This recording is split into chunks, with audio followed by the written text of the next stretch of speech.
Bagaimana hubungan antara wawasan kebangsaan dengan upaya mencegah terjadinya korupsi menurut Bapak? Wawasan kebangsaan itu menanamkan rasa cinta tanah air, tanggung jawab, serta kesadaran bahwa kepentingan bangsa harus diutamakan atas kepentingan pribadi.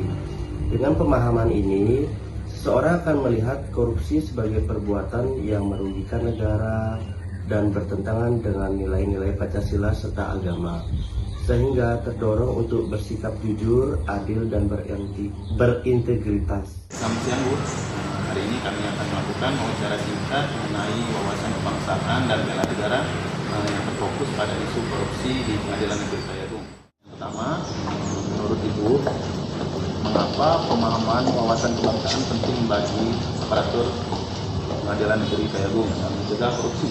Baik, terima kasih atas pertanyaannya. Menurut saya wawasan kebangsaan itu sangat penting karena di Pengadilan Negeri Kayagung bukan hanya sebatas kita bekerja, tapi juga kita sebagai pengabdian terhadap masyarakat. Nah, dari situlah pemahaman bahwa kita harus bekerja secara disiplin, jujur, dan menjauhi dari praktik korupsi. Untuk pertanyaan kedua, bagaimana peran Ibu sebagai aparatur Pengadilan Negeri Kayagung untuk mewujudkan bela negara dalam menghadapi isu korupsi saat ini? Baik, terima kasih. Jadi perannya itu dimulai dari disiplin terhadap waktu, bertanggung jawab, dan menolak segala bentuk penyimpangan. Jadi menurut saya dari ketiga kegiatan tersebut, salah satu bukti nyata bela negara di lingkungan peradilan. Saya rasa cukup untuk sesi wawancara pada hari ini. Terima kasih. Assalamualaikum warahmatullahi wabarakatuh. Perkenalkan, nama saya Fadil Muhammad. Di sini saya akan mewawancarai Bapak Asad, Hakim Pengadilan Negeri Tanjung Pandan. Pertanyakan yaitu bagaimana cara Bapak mencegah korupsi sebagai seorang ASN pada Pengadilan Negeri Tanjung Pandan? Yang perlu kita pahami awal korupsi itu bukan karena kita tidak cukup, tapi terkait dengan gimana kita memahami tentang arti dari suatu hal yang baik dan tidak baik. Kalau dibilang cukup atau tidak, setiap orang mesti nggak akan merasa cukup. Tapi kita harus bisa membedakan mana yang baik dan yang tidak. Sebagai ASN gimana kita menghindari ya, karena ada koridor agama pertama yang kita jadi acuan, koridor aturan yang kita jadi acuan. Kita sebagai manusia bermasyarakat tidak ada kode etika atau moral yang harus kita pahami. Mungkin itu Bapak Fadil. Kalau peran pengadilan dalam pelaksanaan pemberantasan korupsi?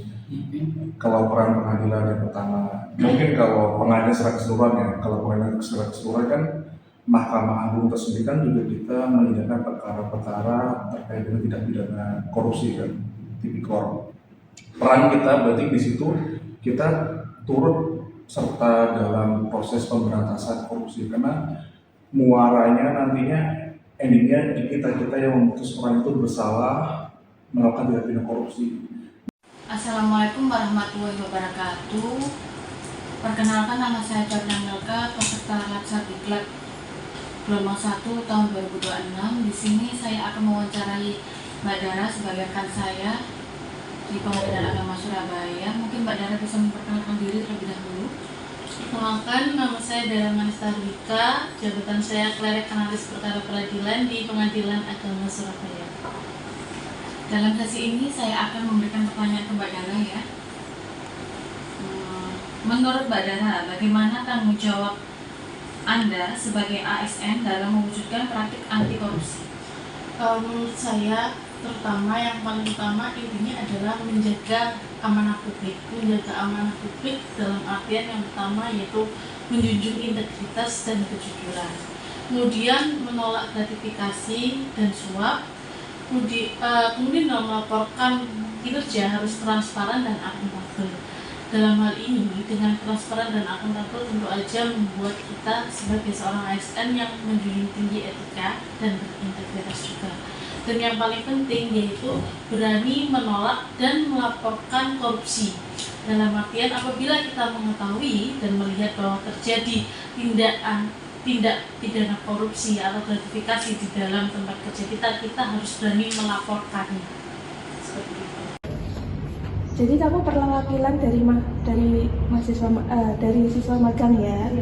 Kamu tahu soal korupsi yang baru-baru ini di Madiun, soal Pak Maidi? Tahu. Terus pertanyaan pertama, bagaimana menurut kamu soal korupsi di lingkungan Pemda saat ini?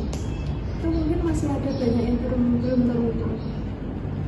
Lalu yang kedua, bagaimana bisa terjadi korupsi menurut kamu? Mungkin karena ada keinginan dan kesempatan untuk berbuat seperti itu. Untuk mendapatkan keuntungan yang lebih. Tapi menurut kamu apakah itu legal atau salah atau tidak salah? Itu salah, termasuk ilegal. Lalu sebagai generasi muda, aksi apa yang bisa kamu lakukan untuk mencegah terjadinya korupsi itu? Mungkin kita bisa melaksanakan kampanye anti korupsi melalui media sosial. Karena saat ini sedang marak-maraknya media sosial yang lebih menarik bisa ya. digunakan salah satu caranya. Oke, terima kasih. Selamat pagi Kak, selamat pagi. Mohon waktunya sebentar, saya ingin wawancara terkait isu yang sedang marak saat ini yaitu korupsi. Menurut Kakak sebagai ASN, apa sih peran Kakak sebagai ASN dalam mencegah korupsi? Peran saya sebagai ASN dalam mencegah korupsi ini dengan bertindak jujur, berani menolak suap, kemudian melaporkan apabila saya melihat adanya tindakan suap ataupun korupsi yang lainnya. Perkenalkan, saya Mega Apriani, izin untuk melakukan interview terkait dengan isu strategis kontemporer yang saat ini berpotensi akan menimbulkan AGHT, yaitu korupsi. Untuk pertanyaan pertama, bagaimana tanggapan saudara mengenai wawasan kebangsaan dalam konteks korupsi tersebut? Saya memaknai wawasan kebangsaan negara konteks korupsi sebagai sikap dan kesadaran untuk menempatkan kepentingan bangsa dan negara di atas kepentingan pribadi. Korupsi merupakan bentuk pengkhianatan terhadap nilai Pancasila dan amanah rakyat karena merugikan masyarakat serta menghambatkan pembangunan. Selamat pagi Bapak. Pagi Dek. Saya sebagai peserta laksar ingin memberikan 2 pertanyaan kepada Bapak selaku Sekretaris Pengadilan Negeri Sidoarjo terkait upaya bela negara. Siap. Pertanyaan yang pertama Bapak, menurut Bapak apa peran ASN sebagai agen perubahan dalam membangun budaya anti korupsi? Siap. Peran ASN atau aparatur sipil negara itu sebagai agen perubahan sangat krusial ya Dek, dalam membangun budaya anti korupsi di lingkungan pekerjaannya sektornya, karena ASN itu berada di garis terdepan ya dalam penyelenggaraan pemerintahan dan pelayanan publik. Beberapa yang menjadi peran utamanya itu salah satunya teladan integritas. Teladan integritas itu ASN harus menjadi role model percontohan dalam kejujuran, disiplin, dan tanggung jawab berlaku sehari-hari, tidak menerima gratifikasi, tidak menyalahgunakan wewenang, patuh aturan, akan membentuk budaya kerja yang bersih. Kemudian ada juga yang menolak dan mencegah praktek korupsi. Kemudian pertanyaan yang kedua adalah, menurut Bapak sejauh mana praktek korupsi menghambat terwujudnya tata kelola pemerintahan yang baik atau good governance Pak? Oh yang jelas praktek korupsi itu sangat menghambat ya terwujudnya tata kelola pemerintahan yang baik, good governance ya istilahnya. Dampak bersifat menyeluruh, sistematis dan jangka panjang dampaknya itu.